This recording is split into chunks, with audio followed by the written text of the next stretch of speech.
The first writers in residence came to the James Merrill House 25 years ago, shortly after James Merrill's death in 1995.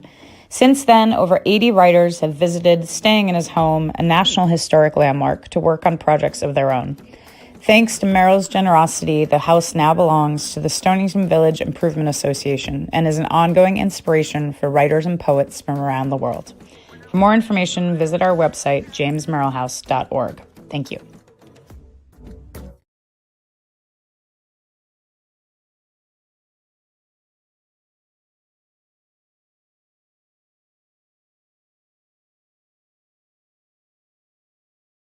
So, hi. Okay. Yeah. Thank you so much, Bergen. It is lovely to see the James Merrill hidden study of 107 behind you. It's very nostalgic. Yes. Yeah. Thanks so much. So this is my new book. It's called The Math Campers. My own novel. It's called These Women. It looks like this. Well, the first thing I'll say is all the dreams are actual dreams. There's nothing worse than a fabricated dream. You can always tell. I normally don't write in first person because of the fact that as soon as you have a narrator, you tend to have somebody listening, or there's an implied audience. I just got to soak up in the atmosphere in that house. You just feel like a writer, and you feel like you're part of this tradition and a community, and it feels like the work is important. Magical things happen when you're looking at Merrill's books. Well, it was a really, really transformative residency for me. It might sound like a bit of an overstatement, but it really wasn't. Merrill's really distinct imagination was present in every detail. Thanks, Brendan. Bye. Enjoy Stonington on my behalf.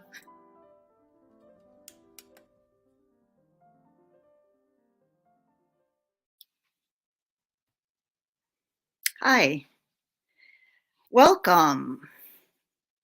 I am Joanna Scott on behalf of the James Merrill House Committee. I want to welcome everyone who is joining us from near and far, and thank you for tuning in for today's event, which brings together two fabulous writers, Laura Kolbe, our current James Merrill House Fellow in Residence, and her friend, the writer Anna DeForest. Laura and Anna are not only writers, they are both physicians and bring to their prose and poetry a trove of medical experience and insight. They write with candor, sensitivity, and deep knowledge about the power and limitations of medicine. Anna is a practicing neurologist and palliative care physician. Her debut novel, A History of Present Illness, was published earlier this year by Little Brown. The New York Times describes her writing as dreamlike and fragmentary, a sequence of vivid scenes that are simultaneously richly imagined and bear witness to the unequal distribution of power inside the closed system of a hospital. Laura Kolbe is the author of Little Pharma, a book of poems published by the University of Pittsburgh Press, and winner of the Agnes Lynch Starrett Poetry Prize. She is a hospitalist at New York Presbyterian Weill Cornell Medical Center and is currently working on a nonfiction project that blends medical memoir with the history of medicine, poetry, and the arts. Laura has been in residence at 107 Water Street through the month of October. The residency, which provides a stipend along with living and tranquil working space for writers, is in its 26th year. As a former James Merrill House Fellow myself, I can testify that the residency is not just a great support for writers. It has an enriching effect on the local community and the nationwide community of readers and writers. With events like today's, we connect with all of you who share an interest in and passion for contemporary writing. And I'll add that Laura has a special honor of being the 100th Fellow in Residence at the James Merrill House. So congratulations, Laura.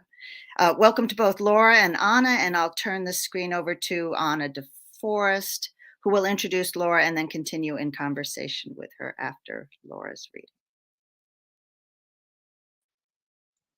Thanks, Joanna. I'm so happy to be here today with all of you and with Laura. Her astonishing credentials have already largely been shared by Joanna. I would just add that her work has been widely and deservingly published in N+1, The Nation, the New York Review of Books, Poetry, the Washington Post, New York Times Magazine, Best American Poetry. And just as a personal note, I've known Laura since I think we met in 2020. She just finished her clinical ethics fellowship, and I was still in training as a neurologist. We found right away that we had a lot of striking commonalities, both of us with books coming out, both of us with that unimaginable experience of training as young physicians during a pandemic. But we were also similarly not so much doctor writers as writers who had come to then become doctors, writers first who became doctors, for reasons that, at least in my case, seem to change and shrink and grow when I look back and reflect on them. Laura is an extraordinary writer and an extraordinary human being, and it's my privilege to introduce her to you today. With that, I think we'll turn to you. Thank you so much, Anna and Joanna. Those were both really generous introductions. And this whole month has just been a kind of wild outpouring of generosity for me that I've felt like the incredible recipient of this time, this space, this beautiful house, this extraordinary environment in which to work and create. And it's been unbelievably fruitful, probably the most so of any concentrated period of weeks that I can really recall in years. And so I'm beyond overbrimming with gratitude for all of this. I'm sitting here in Meryl's sitting room, and the light's coming in. I hope it will stay with us, although the changingness obviously is part of the charm and part of the magic of this space. Joanna referred to my mandate here to work on my nonfiction project, which is a hybrid memoir that's in part a kind of history of my own medical training, but also the story of becoming a poet and a life really spent in reading and writing and in art and film, and the things that were kind of the toeholds as I climbed through those years. And I promise, been working on that some, but I found that something about this space as a space for poetry really kind of caught me unawares. And so I've also been spending a lot of my time writing some new poems towards my second collection.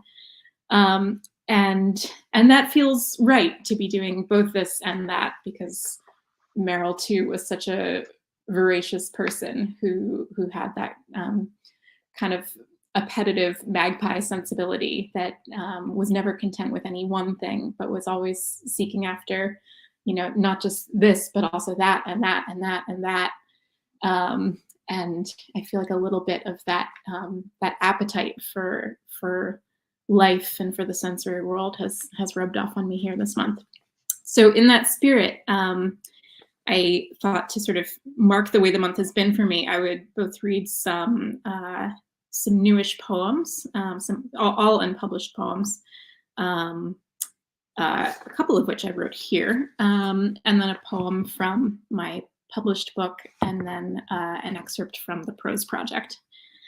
So here we go. The poems I'm going to read that are the unpublished poems are all from a core set of what I think will be 40 poems that I'm kind of thinking of as a gestational series, because they all relate in some way to the 40 weeks of an average human pregnancy, which I myself am experiencing, and so they're kind of marking time in that way. And so each poem has its title, and then its title in weeks. Okay. You. 6 weeks. Clench, cramp, implode, spring, relax, make two from one. I see you cells pinch yourselves raw on a dim film strip adhered to my mind, making the thing in the middle school screen, like one Christmas light torn off a strand, or a corner of bubble wrap clung to a shipped jar. You rage under the microscope's light, you puff and suck, the paroxysm of another doubling, but still pushed up against yourself, somehow you know to be clicky and gummy, another cresting corner of you already beginning the next swell. Inside me you rail on in secret, eyeless ambush, you let out the hem of another armada, and soon you will learn to drink down blood. 6 weeks in 40. Want and fear, oldest orifices, grip me, chafe me, tongue at my timeshare, dissolve the document to salivary pulp, all the bylaws that ringed me, the riders I rode.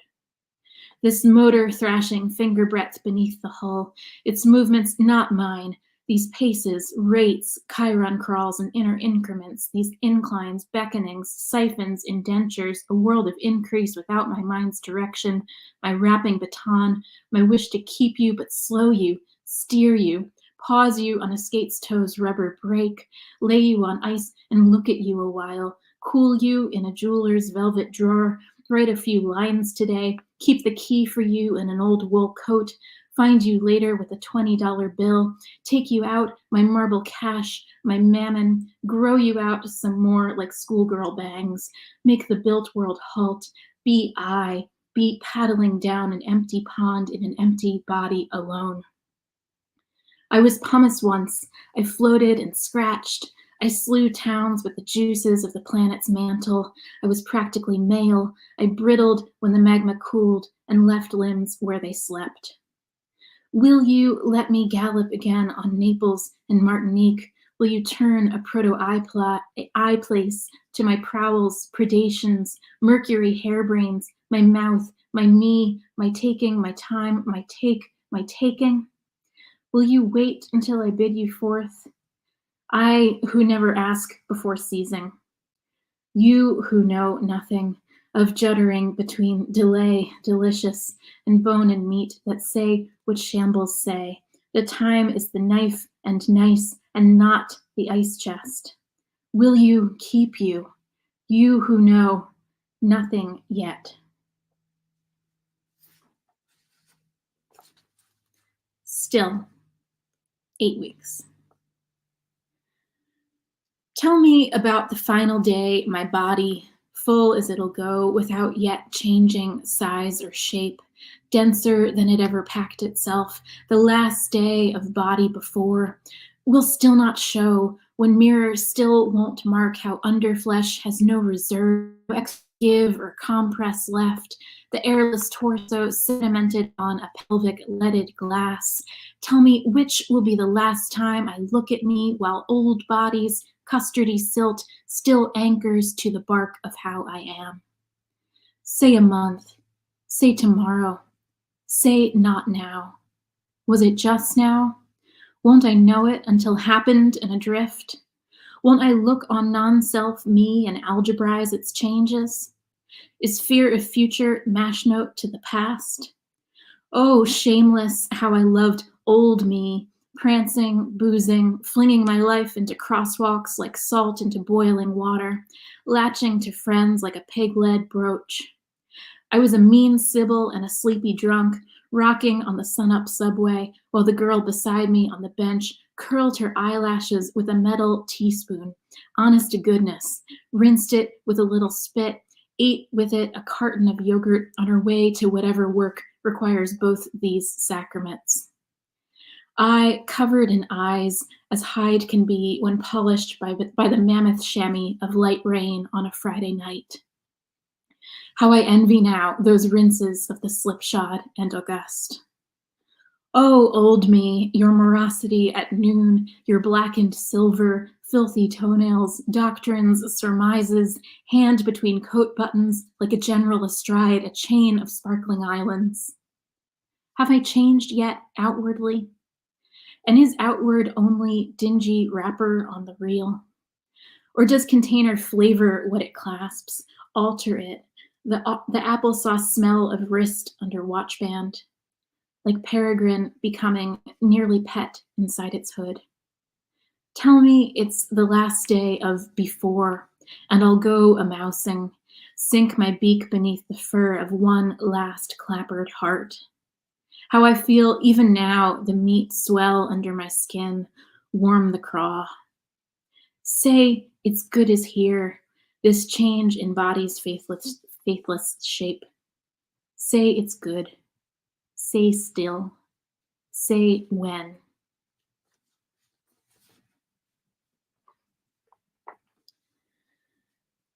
Granville in July, 14 weeks.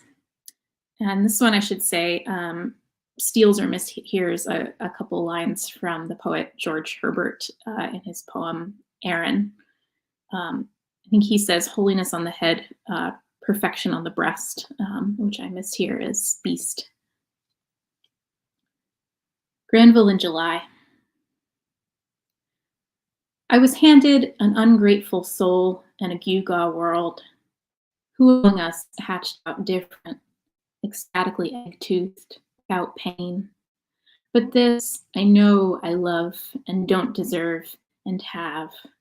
To smell the sulfur from a country well rising off your showered arms, and the citrine hiss at 6 of onions in hot butter snaking up the vents from the rich and bay-strewn supper cooking of our friends below. The world is working for our good. The hot lid of day is bluing and withdrawn. Thrushes finally cool enough to cry. In the guest room's preternatural dark, we could fall chin first on this sweetly broken, bunny sloping bed if you'd incline. We could go down and fix ourselves a sphinx, something out of pond clay and playing cards to inform me what the meaning is in all these morseled rivulets, merle blue patches deepening the yard, robins clocking gospel in the draft chinks of the eaves. Holiness on the head, perfection on the beasts. Whatever it is claims to rise like heat will have to walk our grubbed, pocked passageways, collagen and albumin, fat and iron. College learning mineraled and bubbled, the water glass left sat. There is no other way to stir the pot, to wind our breasts up, painting us a flush. Whatever it is claims its little rising and is listenably dotty and exact. I thank it from my carmine hunch of heart, as though we'd hulk forever on just this narthex, built of white bean and onion, butter and bread and sex.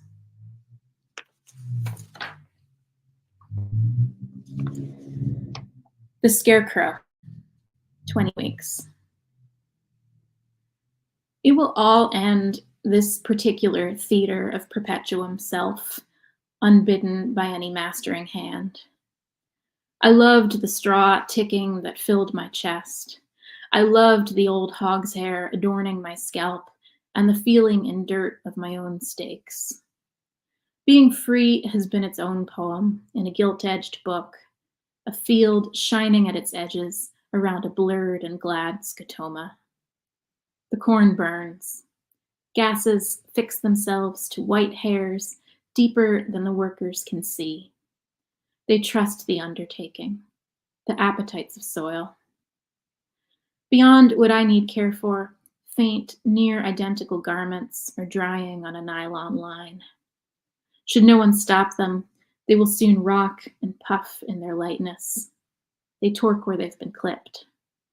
How happy they look, panting together. Something blue-white out of Blake. They look like pillow mints rattling off a bed. Matter takes its charge from level to level. I lived this stage as solid, a bullion of dust, knowing it's more common to be liquefied in flow, to pluralize, to them, myself, and others. I expect that in my after. Unconscionable softness of a planet parting crust from provisional crust, bearing and effacing its faults.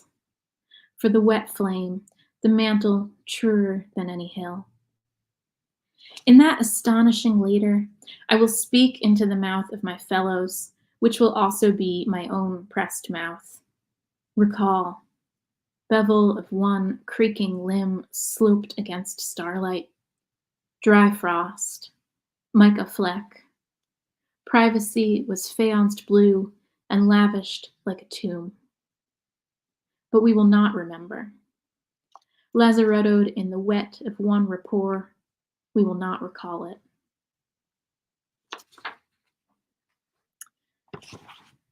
Now taking us back towards medicine, I'm just going to read one poem from my book, Little Pharma, which came out just about a year ago.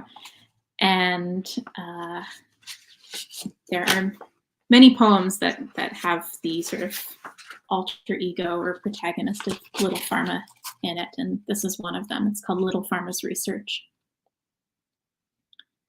Sometimes when I leave the lab, what's outside seems some detail of anatomy still, as if always the metal gurney underlay the day.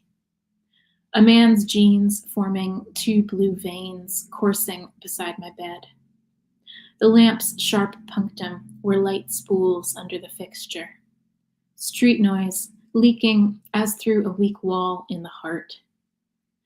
The anatomist's awe of layers above all. 5 skins between work shirt and rectus abdominis, hardly different from my skipping flat rocks, minding the many ways they waft out, then fall in, or my Skyping an old lover 2 skins, 2 apartments back.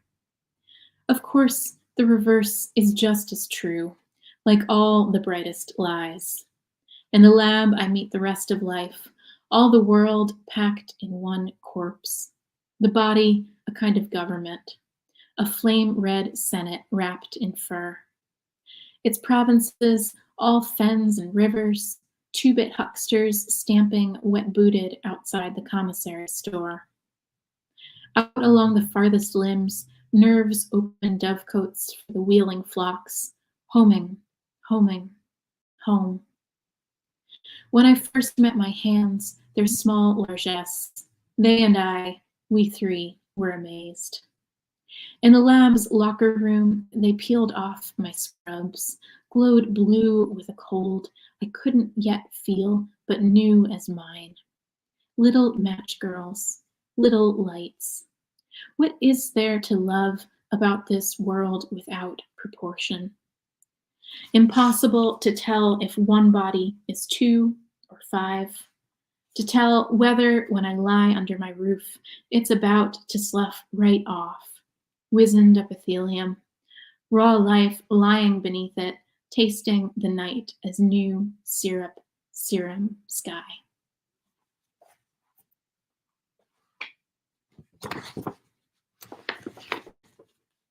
So now I'm going to move into some prose and read an excerpt from the nonfiction book that I'm working on, the hybrid memoir. And this excerpt is from a chapter that's provisionally titled The Office of the Self-Represented, which will become clear as I go on. And the earlier parts of this chapter have been in large part a case history of a particular gentleman who was dying in the hospital, a fairly agonizing and long death that I was complicit in as one of his doctors. And part of the challenge was trying to help his family members come to some agreement about what would be the best plan of care, given how ill he was, whether they should focus on a more palliative strategy or keep pursuing treatments to try to prolong his survival. So that's kind of the mood at this point in the essay, but that was a little too much to read. So we're coming towards the part where I think about what this all means for little old subjective me. So that's where we're going here. About 1/3 of American medical students are married or in domestic partnerships when they start residency, somewhat fewer than their age-matched peers. That figure rises to a peak of 80%, then falls. Doctors divorce at rates similar to most other people with graduate degrees. We have similar rates of addiction and mental illness as the general population, are as likely to experience or perpetrate intimate partner violence. We are much more likely to die by suicide than other adults you know, women doctors in particular. Statistically speaking, we drink and smoke more than others, and we have fewer children. 9 out of 10 times, according to one survey, we tell our children not to become doctors. All this might suggest that the way that doctors think about love and the power relations that generally accompany it, the way we think about any philosophical question at all, in fact, is no more enlightened than the general populations, since we don't seem to be leading more perfected, adjusted, or secure lives by the conventional standards. It is therefore a funny business that doctors are tasked with so much cajoling and adjudication when it comes to how patients and families make at least nominally love-driven decisions about their own bodies and those of others. When I was just beginning my career as an attending physician, and while Ken, the gentleman earlier in the chapter, was my patient, I was trying at the same time to learn belatedly how love operates on the scale of years, and to what extent I was going to admit some of its lexical ready-mades into my own life. Marcel Duchamp on the ready-made, an ordinary object elevated to the dignity of a work of art by the mere choice of the artist. A good definition of marriage in the 21st century, that its force is not from immanent pre-existing qualities, but because it has been chosen and rechristened a fountain. I had been dating off and on the same man for 10 years. Like a Fibonacci spiral walked from its center, the intervals between our arguments and breakups were growing farther and farther apart in time. It seemed we could, perhaps, expect no more than a few more in our lifetime, the way astronomers might calculate how many solar storms, which threaten satellites and rovers, are left in their careers, before our human longevity would run out of steam and the calendar of eruptions would cease to have meaning. It was that year, the year of Ken, that we went to the basement of Borough Hall in Brooklyn to get a domestic partnership in order to share health insurance. I both did and didn't want this milestone to count. Not wanting to make it a big deal, I hustled us onto the subway in the first clothes we skimmed off the first cardboard box we opened. We had just moved back to New York City from Boston. Athletic shorts and t-shirts, a couple baseball caps to fend off rain and hide our rumpled hair. No one, including ourselves, need fear that this was a solemn, capital U union. And yet, I remember thinking that day, if my work as a doctor were eventually to drive my partner away, the long hours, the hollowing out of emotional reserves, the nothing left to giveness, I would at least have this tiny fern in the fossil record that we had officially been stamped and pressed together, his hand inked beside mine in the sub-basements just above sea level on a sinking peninsula, waiting for the big wave to glue our file still tighter with a brackish kiss. In our haste, however, we got horribly lost in a large complex of city, county, state, and federal chambers and offices, each one's contents unknown to its incurious neighbor. After wandering among courtrooms for some time, warned at every turn that our phones would be confiscated on site, we ended our first day's search at the masterfully line-braked Office of the Self-Represented, which it turns out is a lugubrious, exquisite basement in which the Uncle Vanyas of the world can finally extract their due from a team of clucking ombudsmen who will finally hear out their disconnected 311 calls, the injustice of cases thrown out of court, their shy inquiries into whether, just once, in light of their meekness, they might be permitted to marry or divorce or buy a house or emancipate a child without the signature of the other concerned party.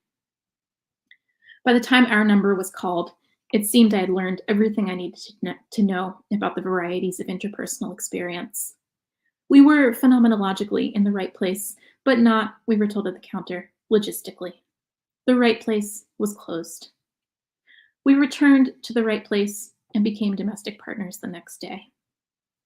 Though we got married a couple years later in a somewhat less flustered accretion of old, new, borrowed, and blue, it was the trek through Borough Hall that made me feel the inadequacy of composing any discrete set of procedures or documents for how the self would like to be handled, cleaved, and heeded for and with others. Nevertheless, because I will one day be very sick, statistics, not clairvoyance. Here goes. I want doctors I trust to work diligently at my care while informing my family in frank and repeated terms how I'm actually doing.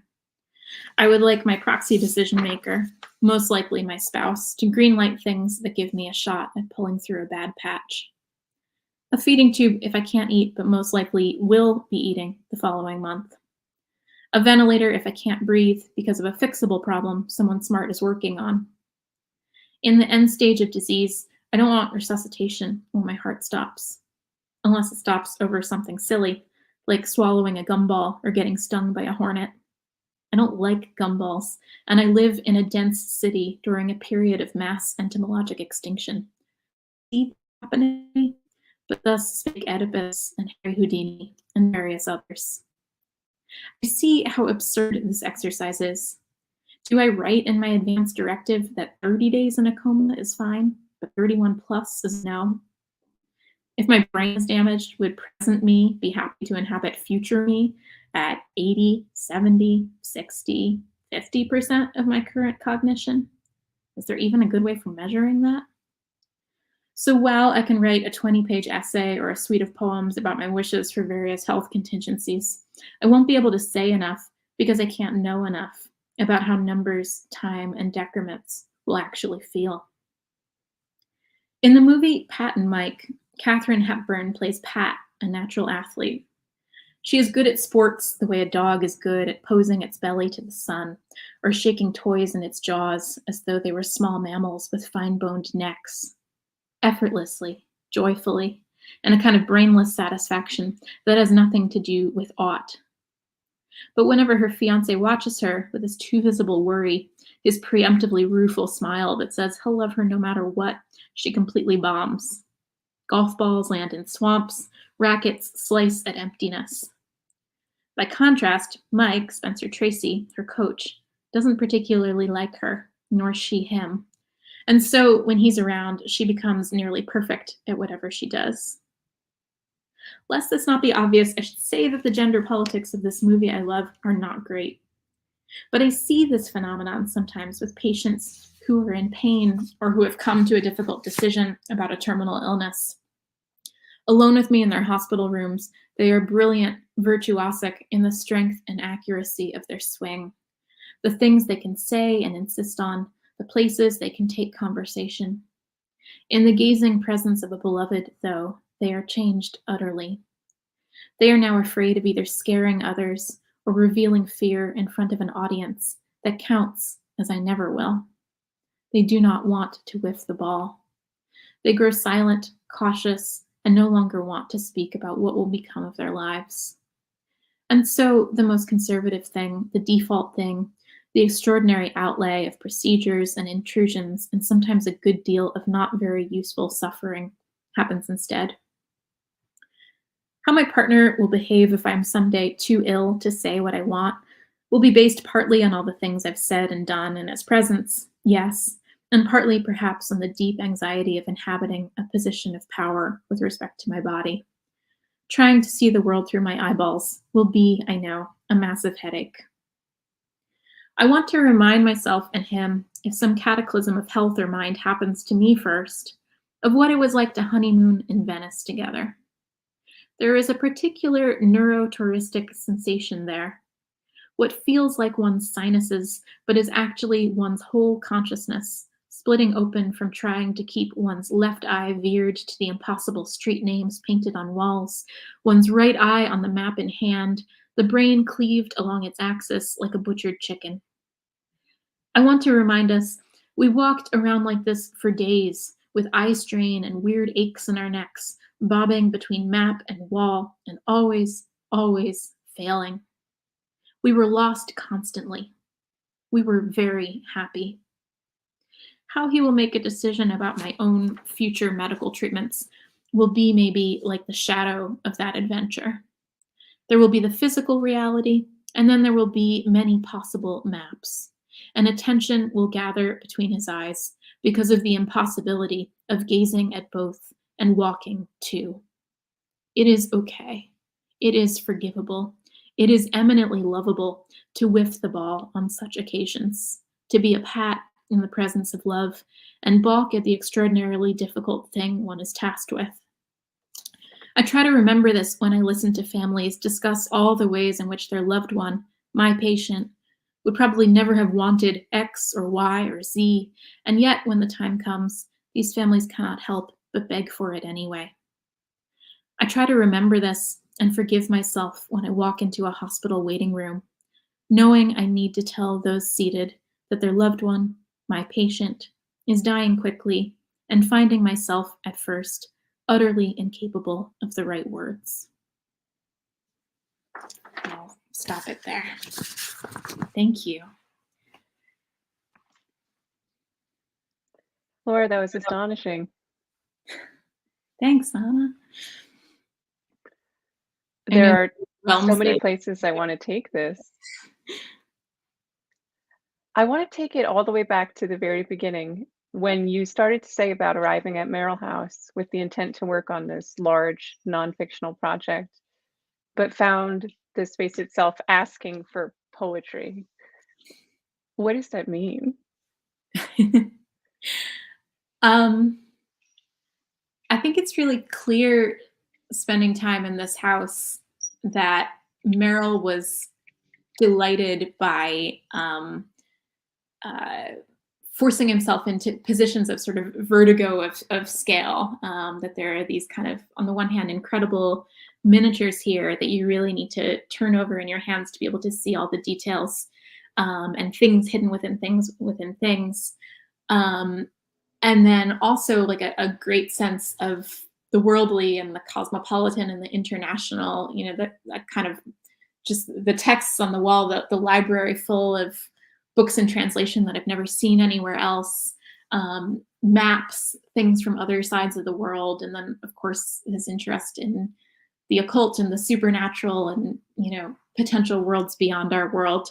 And so just spending time here, you get a sense of the world, the aperture of consciousness kind of opening up to as wide as it will go without sort of dizzying and falling over, and also then kind of narrowing to the most precise, the most finely detailed, the tiniest it can go. And you see that in his work, and you see it in living in the house, and it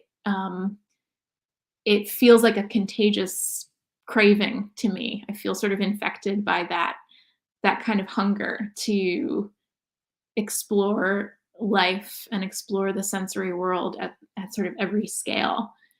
And it's something that I would like to learn how to pull off in prose. And I think it's hard in a short excerpt, but I hope I conveyed that I'm interested in a kind of contrapuntal style in prose that is going to go back and forth between sort of autobiography and then these other points of reference or allusion, and then maybe someone else's medical history, and then kind of deep history, and around it goes. But it's hard for it to really pull off the kind of virtuosic arpeggios that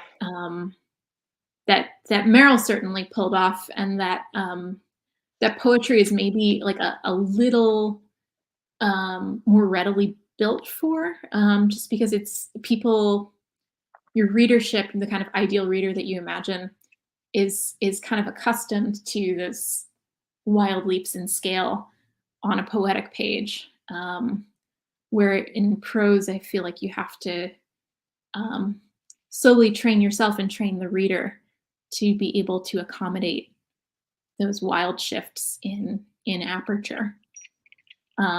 At least that's how I feel composing. Although now I'm thinking about your book, and I know that, you know, you do manage to pull off really kind of wild camera work in terms of a vast tapestry of different characters, and of, you know, the hospital as this teeming warren of this and that. So you've nailed it. But for me, those are kind of, that's one of the sort of paradigmatic genre challenges that I'm facing when I'm trying to figure out, you know, which of these hankerings of mine is sort of best best accommodated by a prose project and which by a poetic project? There was a question I faced a lot actually after putting A History of Present Illness out into the world. Why is it like this and not some other way? And for me, the answer was easy because I can only do this one thing. But I figure someone like you who has such a diverse set of skills in poetry and then prose, are you doing something different, like with a different aim or a different means when you're writing a poem than when you're writing one of these essays? Is it phenomenologically different in your mind at that moment? And if so, in what way? Um, that's a great question. I think one way to answer it is I am more comfortable being led by my own ignorance and making a virtue out of ignorance when I'm composing a poem. That I often let sound or the kind of chiming of a couple words I've come across, or the chiming of a couple images I've come across, and the chanciness of that, the randomness of that, I let that be okay. I let that guide me and sort of like lead me around by the nose and show me where a poem could go. And that feels great. And that's not necessarily how revision is, but in the kind of early drafts of a poem, to let to sort of walk around in ignorance and to follow these things that are not sort of executive reasoning things, but are the chance materials of the senses, is, just about the best feeling there is, and is what makes poetry so so joyful for me, even when it's, a very angry poem or a very sad poem or whatever. And I think that when I write in prose, I think that is still for me so deeply entwined with, I think the educational experiences that we've all had, where prose is kind of married to reason and prose is married to structure and to proof and to argument.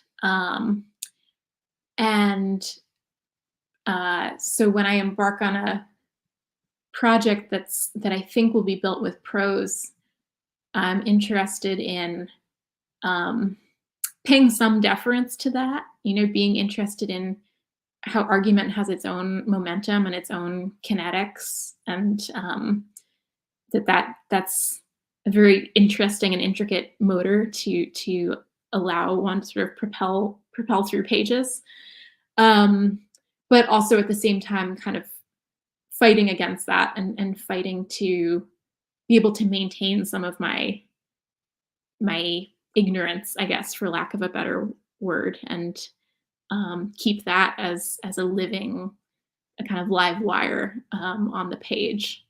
And so when I'm most interested in the kind of play of that particular dialectic, then that's usually a sign to me that this is going to be a great thing to try to do as prose. What about you? You wrote poetry at some point in your life and then decided that was not the vehicle that was, that you wanted to sort of ride your images and ideas with. Well, I think, whenever I start to talk about this, I end up, I think, revealing that I probably was not a very skilled poet. But because I love to be in the place you're describing, this place of imagination and boundlessness and play and ignorance and mystery. It's like where I live. I think I want to live there so much that in order to effectively communicate with others, I have to pull myself into that other place, like the more rational place where I'm at least confined to a paragraph, where in theory, sentence to sentence, I'm making a logical argument, although I think my arguments, they certainly don't work on the scale of logic. So I'm hoping they work on another scale. Yeah. but on that spectrum, now I'm building like a number line in my head, going from the imagination place, which I'm now just imagining is the James Merrill house, and then like somewhere more rationally placed on the line is prose. And what I'm wondering is, where is doctoring on that line?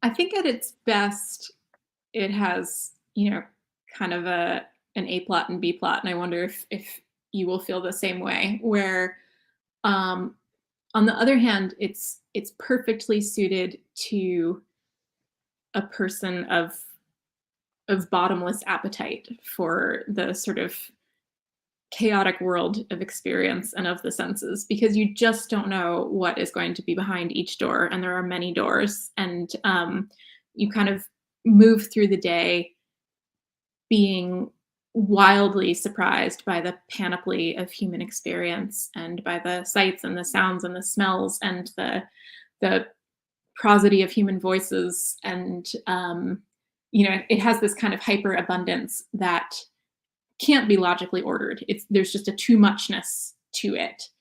And then B, it is a highly ritualized space and profession that has its rituals, its kind of rhyming and chiming, where you move through a space in this direction at this time of day, and you come back around. It feels like a I don't know, almost like a mass, or certain kind of sacramental rituals where you kind of proceed through the temple just like so, and then you kneel here and sit here, and then you come here, and then you careen around again. That there's also something that deeply speaks to the part of the human mind that wants rhyme and measure and balance and repetition and the beauty and choreography of those things. So it, I don't know how to exactly put that on our number line of poetry and prose, but I think it has features of both. I think too often it can become sort of like the deadened, the sort of husky reification of choreography, and that's no good, obviously. And other times, things get too crazy, and then it feels like a pure chaos experience, and that's not what we want. But I feel like, in its platonic form, it has kind of the best qualities of what we're talking about when we're seeking these things in the writing life. But give me your map. I don't know. I'm often asked how doctoring is similar to writing in just this one way that I do, and I find the tasks very similar. But that might be because, like I said, I'm not doing them correctly. I also work in a field of medicine that doesn't require such aggressive diagnostics as a palliative care physician. The experience of my patients as a set of sensations is actually more important than the histology, pathology of their disease. Science is something I find I resort to when I have to in all of my life, work and non-work. But it's something we turn to at times of distress, or when we need a definition or one more thing to say. I wondered, listening to some of those new poems from the gestational series, what you feel like it is like going from line to line when you're thinking about the images in the world, and then the potentialities of a pregnancy, and then you turn to the science, and what I'm seeing instead is like cells dividing in these pictures that you and I both have very specifically in our heads. What are you doing when you resort to science in those moments? I mean, partly I'm just fessing up to the fact that I can't unknow what I know, and it would be nice or interesting in some kind of alternate reality to be living the purely embodied, whatever is the intuitive version of pregnancy happening to one. I mean, maybe that's a myth. Maybe nobody has ever had that. That's probably the case. But to be able to just be more sort of present in in my subjectivity, but I can't unknow, the lectures that you and I have both had, and the exams, and the being present for our OBGYN clerkships on the wards and in the OR and then in the whatever, that kind of, like it or not, the kind of core imagery and the core sort of body of knowledge that I carry around under this category of gestation or reproduction, pregnancy, what have you, has been not tainted, but like intermingled with these other epistemologies, these other whole sacks of imagery that are just kind of part of what my brain has stored now. And so, I feel like to be candid, I have to let that leach onto the page, because it's leached into my brain. But I'm interested in trying, especially in some of the poems that maybe it was evident from the way I was reading them, but they're sort of really, really long lines with very few periods. And so it kind of takes these operatic breaths that I'm not quite capable of, but I'm trying to sort of enact what it's like to have, sort of this rattletrap sort of gallop of subjectivity, and then sort of an image or a piece of knowledge from these other worlds kind of creeps in, and then I stuff it under again, and I'm sort of, back down the slalom, and then, this other, image or particle of knowledge comes up, and then it gets smothered again. So there's this, what I'm working towards is a sort of avalanche poetics that I haven't nailed yet, but that's kind of the high water mark that I'm trying to reach for as I keep working on these poems. I feel it. I think it's there. And it's similar to the method I feel you used in Little Pharma, of using the tools of science to kind of like sum something up and then destroy what you've just summarized. To like pull it together and break it apart. Because science is so often just moved towards definition. Like the easy work of being a doctor is just to diagnose things, to say like, this is what it is. And say you're imagining the whole mystery of the pregnant body. And then you're like, what is it? And then your mind inserts these histo slides, and you're like, that's what it is. And then you're like, yes and no, and it blows up again. And I think you're doing that. I like avalanche poetics. It makes it sound dangerous. Yeah, I like that idea of it being slightly dangerous. We're having the excellent problem of time moving more quickly than I anticipated. Do you think maybe we should take a few things from the chat? Oh yeah. Let's see.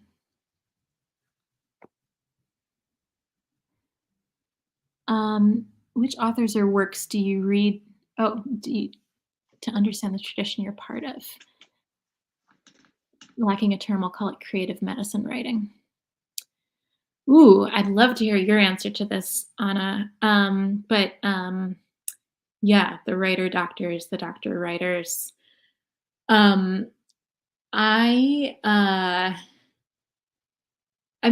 love obviously some of the old titans like William Carlos Williams or Anton Chekhov. I think one thing that I really admire about Williams is the way that he owns up to the more brutal parts of his nature. I think that like at its worst, doctor writing can be sort of a vanity resume of like how heroic and wise you are, and how your loving kindness is just sort of boundless and like has this sort of golly gee quality about sort of magical encounters with the other.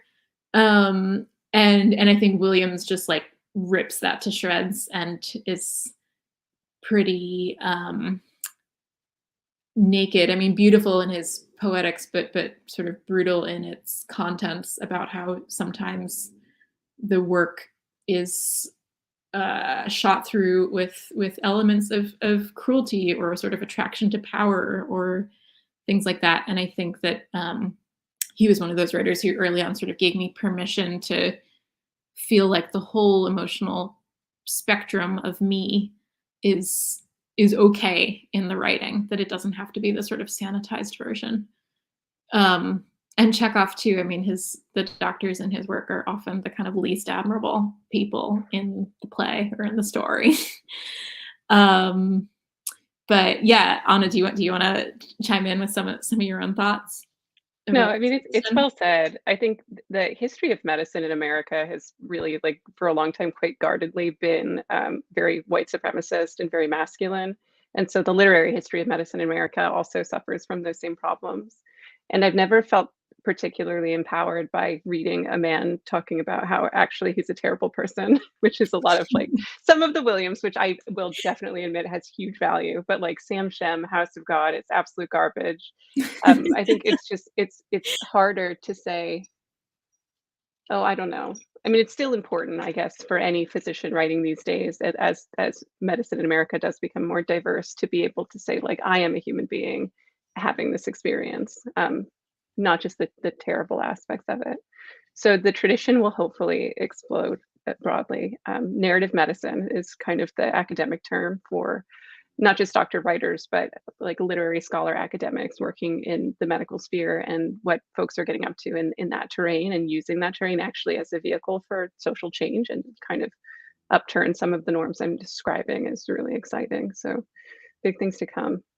Yeah, I think that's spot on. And yeah, I agree with everything that you said. And I think also, like, another kind of cousin tradition that I've learned a lot from is the patient writer, or the person who is a writer who also has an illness, or has a disability, or has something about their body that is not what we would typically frame as health. And I think that, yeah, often maybe those have pointed the way forward for me more than the tradition of clinical writing, because those are often very close to the bone, literally and figuratively, in terms of trying to record what it feels like to be in a body that is not wholly under one's control, which of course is just the human condition. Like, it's everybody's condition, but somehow there's something about illness that makes that suddenly more salient, or suddenly more visible or articulable to writers sometimes. And I think I've learned a great deal from the techniques that people have figured out, how to bring to bear when that feature of the human condition, the fact that we do not control our organic condition, is kind of topic A in the piece of work.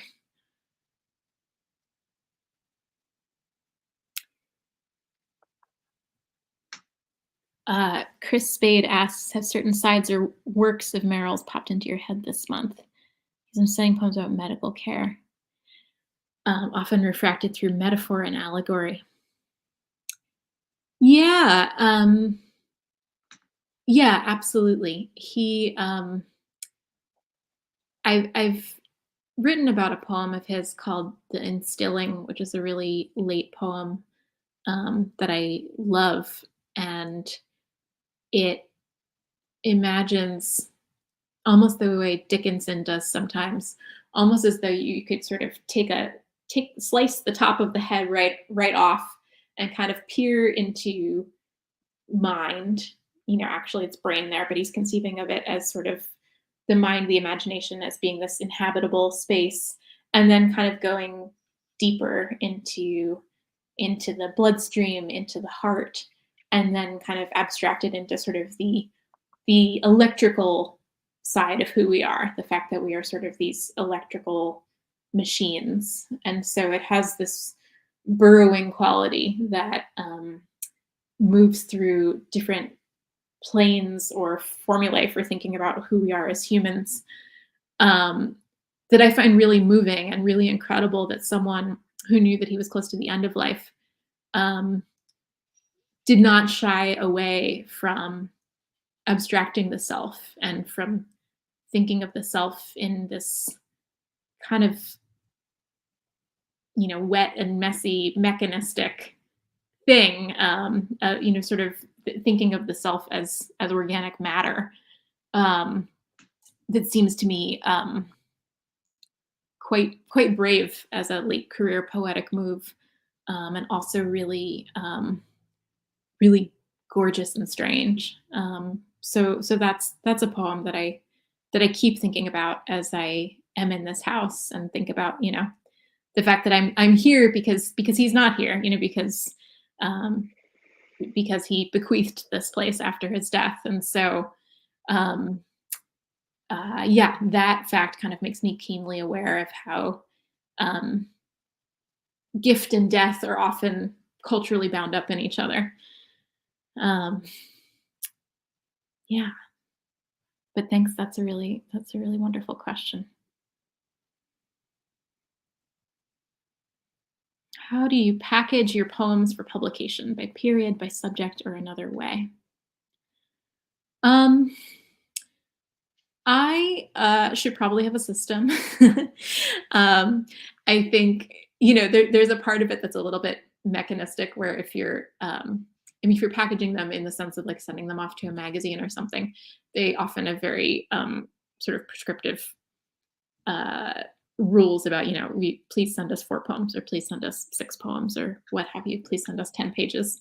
But then within that, I try to think of poems that are musical siblings to each other, more so than I think content siblings, and think about things that could be enjoyed or ingested as a reading experience, that would have a sort of sonic flow to them that works across the poems, kind of like when I imagine that, when a composer is working on a sonata or something, you kind of want each thing to be its own thing, but also for them to actually work in a chosen sequence. So again, that's a place where I try to shut off my inner reasoner and just hear ignorantly and hear how different pieces are working together. With books, it's definitely another matter, because I'm also interested in what the sort of narrative arc of the book might be, and what it might say, what its subject might be. But that takes me years, and I don't know if I get it right. But that's the quest anyway. Yeah, Anna, how do you think about assembling pieces, like when you're sequencing a number of stories or putting things together? Well, I kept thinking as you were saying, and it's quoted from like a Twitter writer, and I can't remember who it was, so I wish I could tell you who said it, but it's the truth, is that for me, when I'm working on a book, it's like it's me trying to solve a problem, and the book you receive is the point where I gave up. I love that. That rings true for me. All too true. Maybe that's the place to give up. Yeah. In your evening together. Yeah, it's been lovely, Laura. Thank you so much. Thank you, Anna. This is really wonderful of you. Let's turn it back to Joanna if she's on the line. Hi. Thank you both. That was terrific, illuminating. Laura, you spoke of Merrill's virtuosic arpeggios, and I sure heard a lot of your own there in that. Congratulations on all the gestations, and thank you both, Laura and Anna, for your insights and comments. The reading will stay in perpetuity on Facebook and YouTube and on the Merrill House, so you can revisit it or tell your friends about it. Thank you to everyone for your support of the James Merrill House. And if you find yourself on Water Street in the borough of Stonington, stop by our new visitor center. Just to announce that we have our next event, virtual reading with Christopher Spade. on November 19th at 5 p.m. So we look forward to seeing you all there. And again, thanks to both our writers today for their contributions. Thank you. The first writers in residence came to the James Merrill House 25 years ago, shortly after James Merrill's death in 1995. Since then, over 80 writers have visited, staying in his home, a National Historic Landmark, to work on projects of their own. Thanks to Merrill's generosity, the house now belongs to the Stonington Village Improvement Association and is an ongoing inspiration for writers and poets from around the world. For more information, visit our website, jamesmerrillhouse.org. Thank you.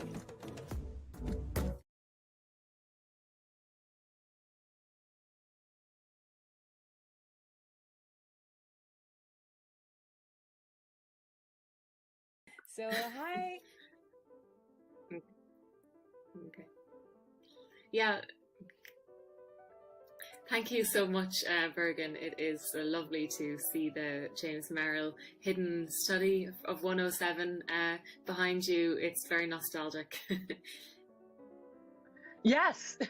Yeah. Thanks so much. So this is my new book. It's called The Math Campers. My own novel. It's called These Women. It looks like this. Well, the first thing I'll say is all the dreams are actual dreams. There's nothing worse than a fabricated dream. You can always tell. I normally don't write in first person because of the fact that as soon as you have a narrator, you tend to have somebody listening, or there's an implied audience. I just got to soak up in the atmosphere in that house. You just feel like a writer, and you feel like you're part of this tradition and a community, and it feels like the work is important. Magical things happen when you're looking at Merrill's books. Well, it was a really, really transformative residency for me. It might sound like a bit of an overstatement, but it really wasn't. Merrill's really distinct imagination was present in every detail. Thanks. Bye. Enjoy Stonington on my behalf.